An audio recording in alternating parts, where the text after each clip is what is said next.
मोदी सरकार लगातार अर्थव्यवस्था में सुधार का दावा कर रही है, लेकिन हालात अलग ही कहानी बयां कर रहे हैं। जहां एक तरफ जीडीपी गिरती जा रही है, तो वहीं अब रुपए ने भी रुलाना शुरू कर दिया है। आलम यह है कि भारतीय मुद्रा में अब तक की सबसे बड़ी गिरावट दर्ज की गई है। आंकड़ों ने लोगों के माथे पर चिंता की लकीरों को बढ़ा दिया है। रुपए की मजबूती देश की अर्थव्यवस्था को ताकत देती है, लेकिन जब रुपया रुलाने लगता है तो इकोनॉमी कमजोर पड़ने लगती है। अब मोदी राज में भी भारतीय मुद्रा कमजोर हो रही है, यहाँ तक कि उसमें अब तक की सबसे बड़ी गिरावट दर्ज की गई है। डॉलर के मुकाबले ये अब तक के सर्वकालिक निचले स्तर पर पहुंच गया है। अंतर्राष्ट्रीय बाजारों में अमेरिकी मुद्रा में मजबूती के चलते रुपए में भारी गिरावट आई है।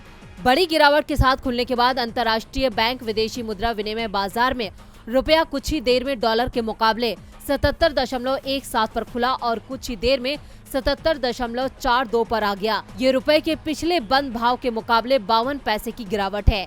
बीते सप्ताह के आखिरी कारोबारी दिन शुक्रवार को भी भारतीय मुद्रा डॉलर के मुकाबले 55 पैसे टूटकर 76.90 पर बंद हुई थी।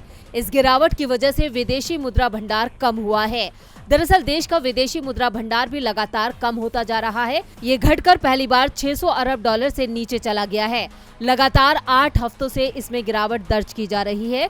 इसका सबसे बुरा असर उन क्षेत्रों पर होगा जहां आयात किया जाता है।